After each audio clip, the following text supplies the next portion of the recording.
Hey everyone, Connie here, and welcome to my blind reaction to episode 9 of Free. We're here with another episode, and last we left off, Reen was watching our swim club doing their relay, um, what's the word, qualifier. And he's like commenting on all of them and basically saying, oh, they're all so great, except Ray. Ray is terrible. Why is he on the team? Why are they allowing him on the team? And it's like, again, I think I mentioned it last time, but I thought that was actually really funny. But it's true. He's not as skilled. He's new to this still. He's not as skilled. He's not as practiced. He's brand new to swimming in general. Like, yeah, he's not going to be as refined. He's not going to be as good. But that's honestly not what they're necessarily looking for at the moment. Right now, he's just their friend, and that's what matters to them. So, but yeah, we see that Reen is clearly, even though he beat our MC, whose name is escaping me again, I'll get it eventually.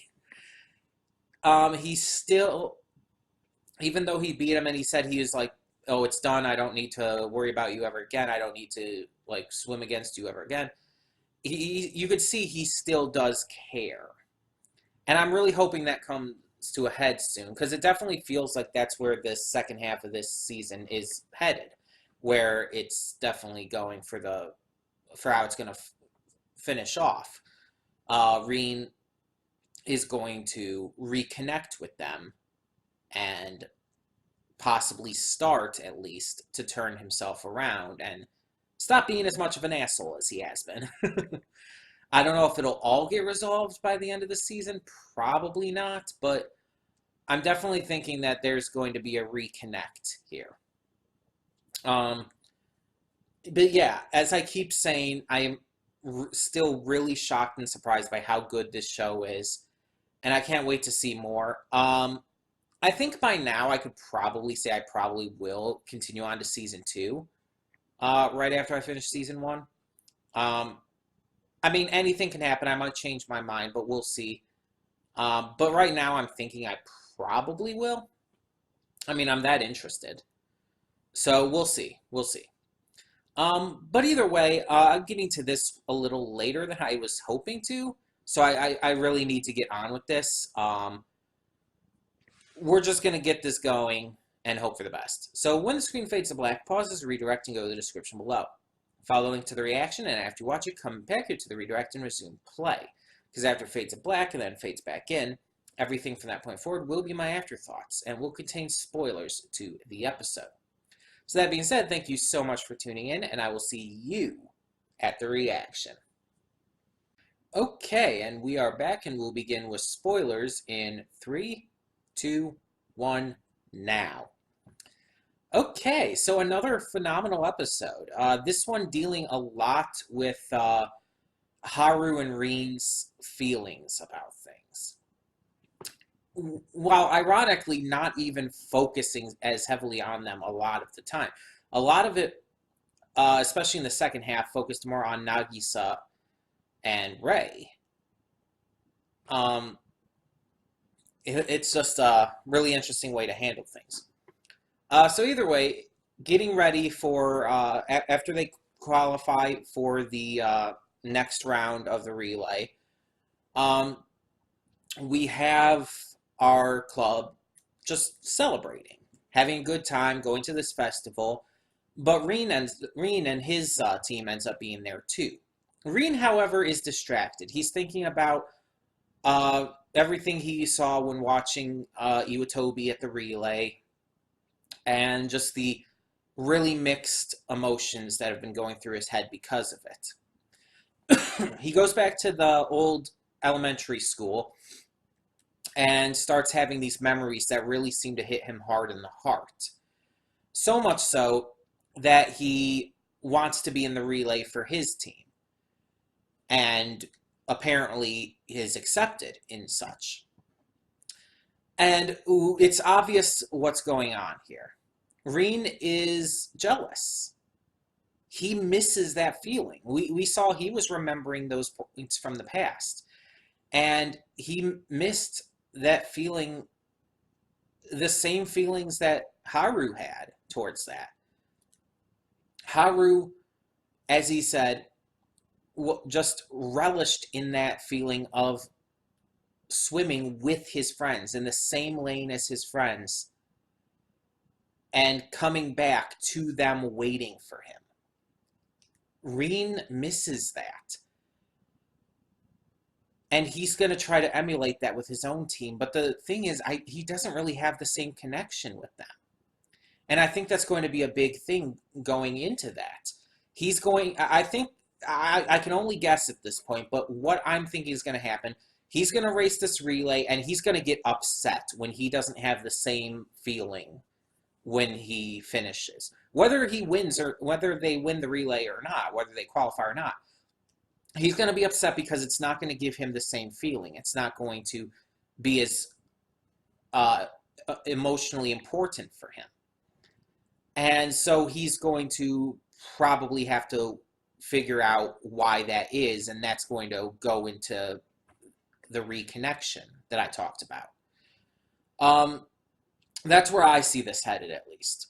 But as I mentioned, Haru was also experiencing these feelings that really came to a head in this episode. Like, he really started to think about it, and he realized that this was something he wanted to do.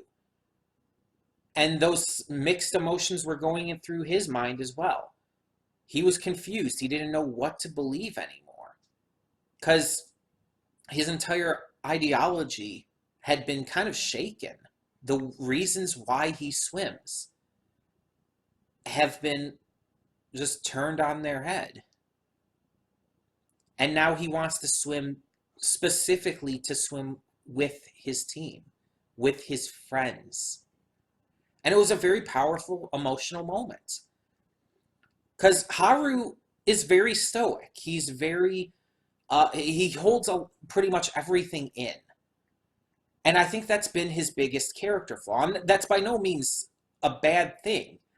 Characters should have flaws. I mean, that's how you write a good character.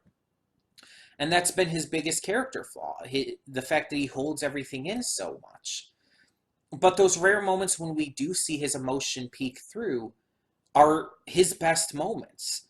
Like a couple episodes back when Makoto was trying to rescue Rei during the storm in the ocean and everything went to shit, basically. You saw Haru get scared. You saw him panic and like really get intensely emotional about wanting to save them and get everything back to normal. It shows how much he cares for his friends. And now in this, you see, again, it connects to how much he cares for his friends, that this has affected him in such a way that he actually gets emotional. He actually shows that intensity that otherwise he doesn't display in his voice as much. It's just really, really fantastic character writing. And I mean, I've complimented this show enough on how it surprises me every single week with every episode. But it's like it just continues to impress in ways I never would have imagined with this show. So I can't help but be excited to see more when it does stuff like this. I can't help but to get super pumped for this series. In the same way that our swim club is getting pumped for the next round of the relay. And on top of it, I do, of course, have to mention Rei in this episode, because he was, like, peak Rei. Just so freaking hilarious and adorable and just amazing, and I love him so much. First, I mean, the squid puns. I love squid. I love puns. It's like he's speaking to my soul here. On top of that, the entire I'm like a ninja thing. Well, like I was getting the thumbnail in between the reaction and recording these afterthoughts, And that's what I got the thumbnail for. Obviously, you will have seen that by now. And I watched that scene again, and I couldn't help but just I audibly snorted at just how hilariously that was delivered. I've always loved J. Michael Tatum as a voice actor, and he just pulls off Ray's like inflection and personality so fucking well. Like seriously, like this is probably one of my favorite J. Michael Tatum characters now. I'm not even kidding. And it's mostly because of how just fucking amazingly he voices him. He feels so genuine in his personality and character. When he's like purposefully making these puns to try and amuse his friends, it's adorable. When he's going around pretending to be a ninja while tailing Reen, that's one of the funniest things I've seen in this show. And I'm not saying by any means that the other characters aren't good. The other characters are fantastic as well, but Ray is my favorite character for a reason, and this episode really exemplified that. It really showed why I love his character so much. Because when I first had seen him in the opening, and like I knew J. Michael Tatum was in this show, and it's like I put together, it's like, oh, is the guy that kind of looks like Ida from My Hero Academia, is that J. Michael Tatum's character? And I mean, I was right in that, which is funny enough. But I was actually expecting him to kind of be like Ida. And then when he first appeared in the series, and then we started to get to know him and everything, I definitely thought that's where they were going to go with his character. And I wouldn't have minded, because I love Ida. Ida's a great character in My Hero. Not my favorite, but I do really like him. But instead, they take Ray in a completely different direction and make him actually kind of goofy. Like, he's goofy, he's silly, he's ridiculous, but he's still at the same time, like, he's still got that kind of Ida-like personality. I don't know how else to put it right now. He's still got that attitude to him that comes across as he's a perfectionist, and he wants to work the hardest he possibly can to be as perfect as he can. And there's nothing wrong with that, but I like that they show that he not only is willing to, but knows how to have fun, to relax and just enjoy life and enjoy time with his friends. I just adore that so much.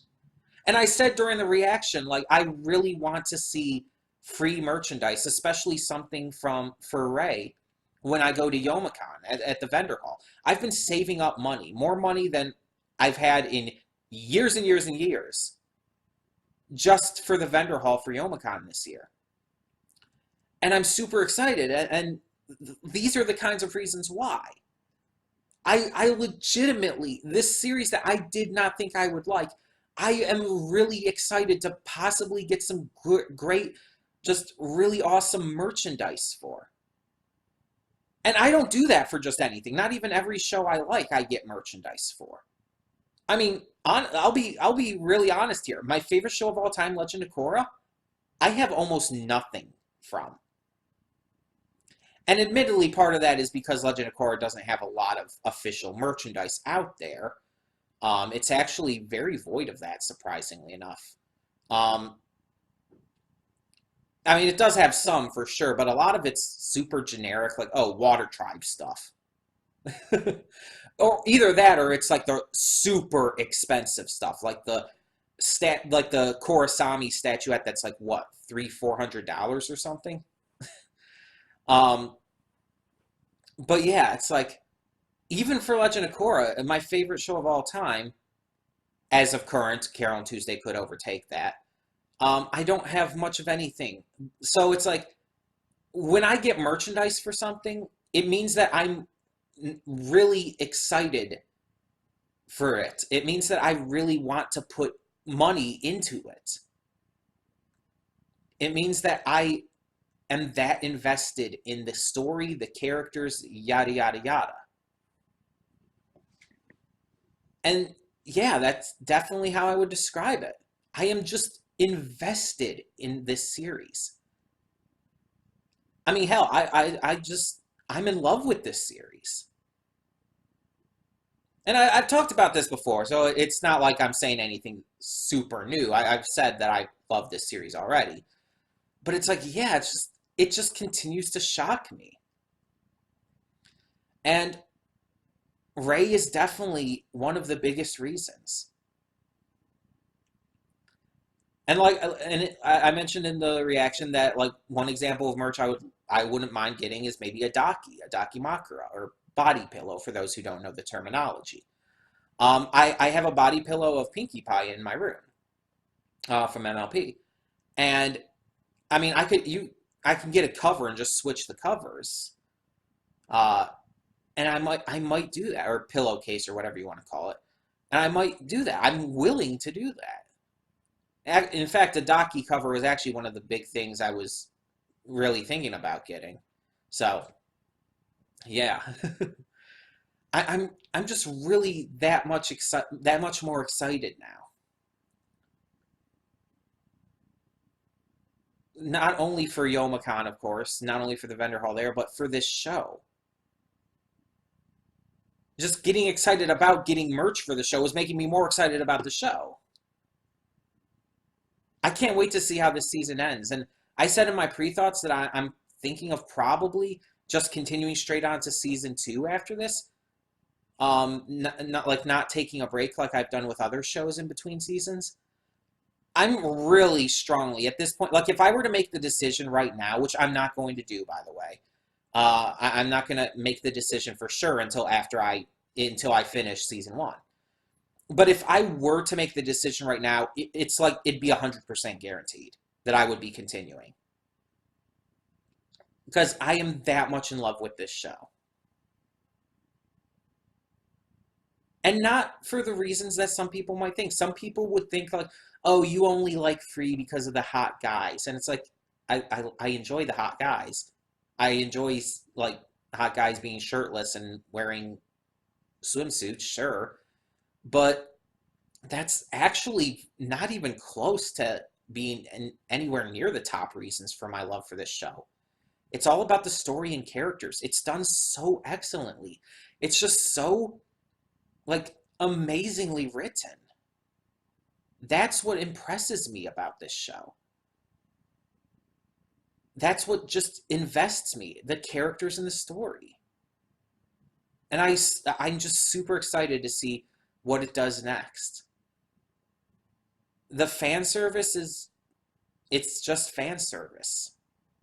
It's nice, I won't lie, but it's additional. It's not the focus, which I also appreciate. And it's not like my focus. So yeah, I really love this episode. I really love what they're doing with Rin and Haru, and I love what they do with Rei and Nagisa and Makoto, just everyone. I just adore this show, and I'm excited to see what they do next, because I have an idea, but I'm not like 100% sure or anything. It just depends if they go that route or do something even more surprising. We'll see. In the meantime, tell me down in the comments below what you thought of this episode of Free. And thank you so much for tuning in. I hope you had a great time. I hope you're really enjoying these reactions as much as I am recording them. And I can't wait for the next one. Hey everyone, Connie here, and thank you so much for tuning into today's video. If you want to check out any of my social media links and more, please check them out over to the side. And if you have any comments, questions, concerns, please leave those down below. In the meantime, though, thank you so much once again for tuning in. For now, I'm Connie, and I'm signing off. See y'all next time.